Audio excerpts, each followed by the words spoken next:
എറണാകുളം കലൂരിൽ രാത്രി നടക്കാനിറങ്ങിയ പെൺകുട്ടികളെ ആക്രമിച്ച സംഭവത്തിൽ മുഖ്യപ്രതിയെ പിടികൂടാനാകാതെ അന്വേഷണ സംഘം. പ്രതി അക്ബർ സംസ്ഥാനം വിട്ടതായി സംശയം. ആര്യ വിനോദാണ് വാർത്തയുടെ വിശദാംശങ്ങൾ നൽകുക. ആര്യ, ഈ പ്രതിയെക്കുറിച്ചുള്ള സൂചനകളൊക്കെ പോലീസിന് ലഭിച്ചിട്ടുണ്ട്. പ്രതിയിലേക്ക് എത്താൻ എന്താണ് തടസ്സം? ദിശ, ഇപ്പോഴും പ്രതിയെ പിടികൂടാനായിട്ടില്ല എന്നുള്ളതാണ്. സംസ്ഥാനം കടന്നോ എന്നുള്ള ഒരു ആശങ്ക കൂടെ ഇപ്പോൾ പോലീസ് പ്രകടമാക്കുന്നുണ്ട്. പാലക്കാട് വെച്ചാണ് ഇപ്പോൾ അവസാന ടവർ ലൊക്കേഷൻ കാണിച്ചിരിക്കുന്നത്.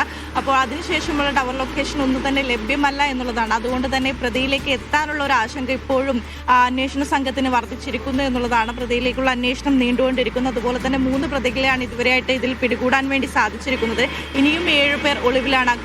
മുഖ്യപ്രതിയായ അക്ബർ അടക്കമുള്ള 7 പേർ ഇപ്പോഴും ഒളിവിൽ തന്നെയാണ് ഉള്ളത്. പാലക്കാട്, മലപ്പുറം ജില്ലകളിലുള്ളവരാണ് ഒളിവിൽ ഉള്ളത് എന്നുള്ളതാണ്. അപ്പോൾ ഇവരിലേക്കുള്ള അന്വേഷണം ഇപ്പോഴും നടന്നുകൊണ്ടിരിക്കുന്നു. അക്ബറിനെ രക്ഷപ്പെടാൻ വേണ്ടി അവർ സഹായിച്ചു എന്ന് കരുതുന്ന സുഹൃത്തുക്കളെല്ലാം തന്നെ ഇപ്പോഴും നാട്ടിലുള്ള സുഹൃത്തുക്കൾ പോലീസിന്റെ നിരീക്ഷണത്തിൽ തുടരുന്നു. അതുപോലെ തന്നെ ഈ ഒരു അനാശാസത്തിന് അക്ബറിന്റെ നേതൃത്വത്തിലുള്ള ഒരു ലോഡ്ജുണ്ട്. അപ്പോൾ അവിടെ ഇന്നലെ പോലീസ് അന്വേഷണം നടത്തുകയുണ്ടായി. 2025 ജൂലൈയിൽ ഇതുമായി ബന്ധപ്പെട്ടും ഒരു കേസ് രജിസ്റ്റർ ചെയ്തിട്ടുണ്ട്.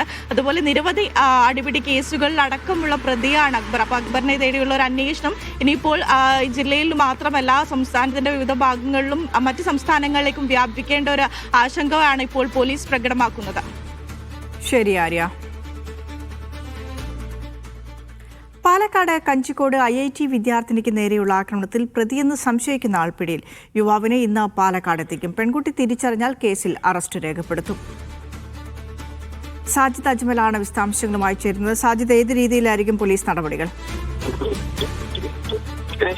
ഫെബ്രുവരി 23-നാണ് IIT ക്യാമ്പസിൽ വെച്ച് ഈ പെൺകുട്ടിക്ക് മർദ്ദനമേൽക്കുന്നത്. തലയ്ക്ക് അടിയേറ്റതായി മാത്രമാണ് പെൺകുട്ടിക്ക് ഓർമ്മയുള്ളത്. പിന്നീട് ഇത് സംബന്ധിച്ച് വിശദമായ അന്വേഷണം പോലീസ് നടത്തി വരുന്നതിനിടയിലാണ് ഉത്തരേന്ത്യയിൽ വെച്ച് ഈ പ്രതി എന്ന് സംശയിക്കുന്ന വ്യക്തിയെ പിടികൂടിയത്. IIT ക്യാമ്പസിനകത്ത് തന്നെ ആ സമയത്ത് ജോലി ചെയ്തിരുന്ന ഇതര സംസ്ഥാന തൊഴിലാളിയാണ് പിടിയിലായിട്ടുള്ളത്. പ്രതിയുടെ പേര് വിവരങ്ങൾ പോലീസ് ഇതുവരെ പുറത്തുവിട്ടിട്ടില്ല.